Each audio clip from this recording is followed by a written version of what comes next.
Welcome to the University of Mary. In less than 2 days, you're going to be on a plane going to the Eternal City. We're going to Rome. This year, telling him the story of Blessed Carlo Acutis and then going to see his body. Not really expecting to get a lot out of it from the religious point of it. I want to have a good time, have Italian food. I always questioned, is God real? A new documentary exploring the life and legacy of Carlo Acutis, the teenager who used technology to draw young people to faith. He'll be known as the patron saint of the internet. The film follows a group of high school students on a phone-free trip to Rome to visit Carlo's tomb. Now, Emmy-winning Chicago filmmaker Christian Surtz joins us now. Hi, good morning, Christian. Thank you for joining us. Good morning. Thanks for having me. Yeah, so talk to us about what led you to make this documentary and, why it's so personal to you. Yeah, absolutely.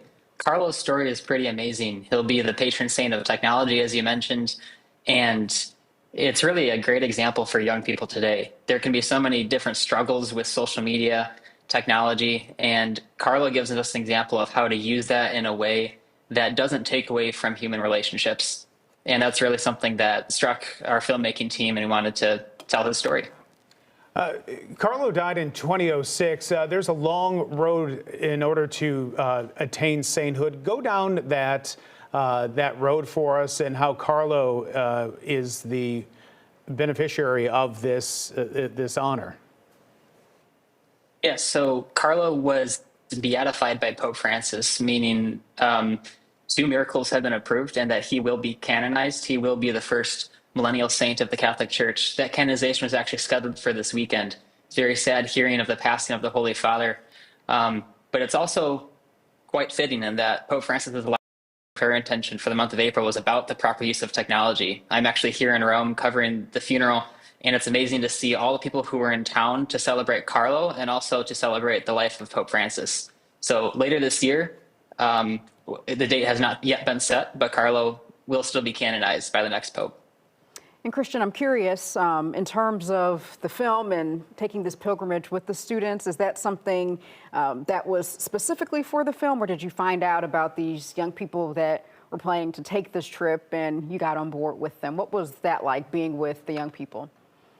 Yeah, absolutely. It was pretty amazing. We knew we wanted to tell the story of Carlo, but being the saint who knew technology, I mean, he had a PlayStation, but limited himself to an hour a week. It's so relatable to young people today. We wanted to find a way to really communicate that story in a very real way. So I had the opportunity to travel with these students from North Dakota, going on a phone-free pilgrimage and really documenting this experience of transformation that they had.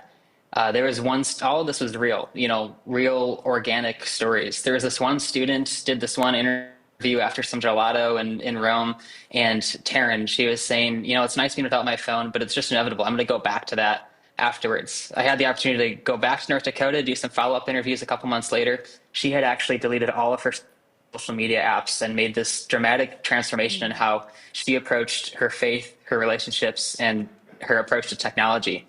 So going on this pilgrimage with the students, documenting their experience of learning their faith, being away from technology, and then going to visit Carlo's tomb was really just a way to illustrate his story in a very real and tangible way that could be relevant to all young people today. The name of the documentary, Carlo Acutis, Roadmap to Reality, is in theaters now.